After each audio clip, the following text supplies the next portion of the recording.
If you love Baltimore sports, you'll love WNST.net. And what a movie. You know, the first time I saw that movie, actually, I was looking at my... Paul Newman's in the movie. I mean, Yes, you can't get a bigger star than Paul Newman. It was so ridiculous at the start, you know. I didn't know that it was a parody. I didn't know. I mean, just, you know, you got to understand, this is my life. Right. I walked out, I think, after about 5 minutes. I said, this is... And then I went back and saw it, you know, and really enjoyed it because now I really got with it. But when you're at that time coming out, it was just so truthful. It wasn't that like one team could have all that happen, but let me tell you, all that happened in hockey. Many times. Somewhere on some team that happened. I mean, it was an incredible movie, and it ended up for Paul Newman. I think they tell me that he says it was one of the best experiences he's ever had.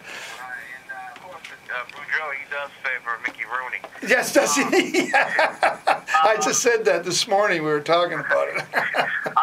Also, before I go, I just want to get your expertise in the upcoming Olympics, Winter Olympics. What are the chances Canada winning the gold in hockey? Well, you know what? Let's put it this way. If they don't... Well, thanks for the call, buddy. There you go. If they don't, there's going to be a flood. Because there'll be enough tears. Well, they'll have a great team, and the USA will have a good team. I think the team that's going to give them a lot of trouble will be Russia again. I think... you know, look at the Swedes always bring it. The Finns always bring it. I think it's going to be outstanding. It'll be an outstanding tournament, and I think, and what's happening, the NHL is so close to World Hockey now, and the type of game that they play. All these guys are going to be all geared up, and then on a bigger rink. Watch out! I think we're going to see some great hockey. I want to go back to Slapshot for 1 minute and ask you about that. There was a tremendous Baltimore connection with that movie in the era when you were here. Yes. And you said they filmed up in Johnstown. They went to Skipjack's players, right? I mean, it was Carlson, a bunch of these guys. They needed skaters, right? A lot of guys to skate in it, yeah, and they got a lot of, some of the tough guys that played in there. What was the guy with all the hair there? Oh, God, Wild Bill. No, not Wild Bill, but... the guy that played Ogie Oglethorpe. Ogie Oglethorpe, yes. And there was, his name wasn't Oglethorpe, but there was a guy, I think his name was Thorpe, I think it was Thorpe. And they brought him in, and he actually skated in that.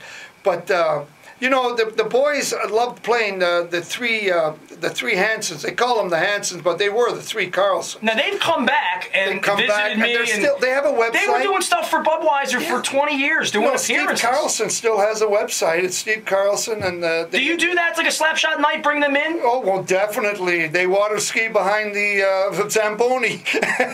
And they do come in, and we draw a big crowd every time they come in, yes. Well, it's funny that they made a couple movies, but they haven't hit as big as the original. Well, no doubt about that. All right, back on to the Olympics here, because you were an Olympic coach for the Italian team, 1992 in Albertville. Probably the last time you were behind the bench, right?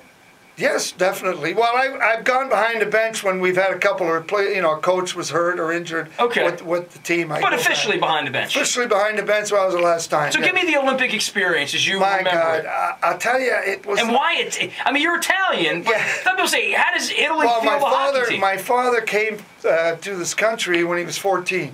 Came with another family as an orphan. And because he was born in Italy, and he was still alive when when I was born. That was most important. Obviously, he was, but I mean, but he was still there when I, was in Canada. I was eligible to be a coach, and we had a lot of North Americans. As long as their grandfather was born in Italy, they could play for the Italian Olympic team. It was awesome. The only thing I'll never forget is that we played well, right? I mean, well, we did okay, but not well. I think we only won one game, and we tied one, I think. But my biggest thrill would have been we had the American team 3-2 going into the third period. And I tell everyone, if we'd have beaten the Americans that night, I had a chance to be Pope. There was only like 5,000 hockey players in all of Italy at the time, and here we are competing, with these teams. We did tie the Canadian team before the tournament twice, which was great, but no, we didn't do so great in the tournament. But the one thing I'll never forget is that you're so isolated when you're in the Olympics. I mean, I was rushed back to the place and look at the TV so I could see more, because in Albertville, it was like spokes on a bike. All the events, there was one little village, but all the events were like 25, 30 miles away in mountain resorts. So we really never got the real. There was no there. There was no there. We just got together, at the beginning when we had the parade to go in, when all the countries parade and everything. Big ceremonies. Big ceremonies and stuff like that at the beginning and at the end. That's the only time we really were together with everybody else. All right, we got some phone calls here. If you love Baltimore sports, you'll love WNST.net.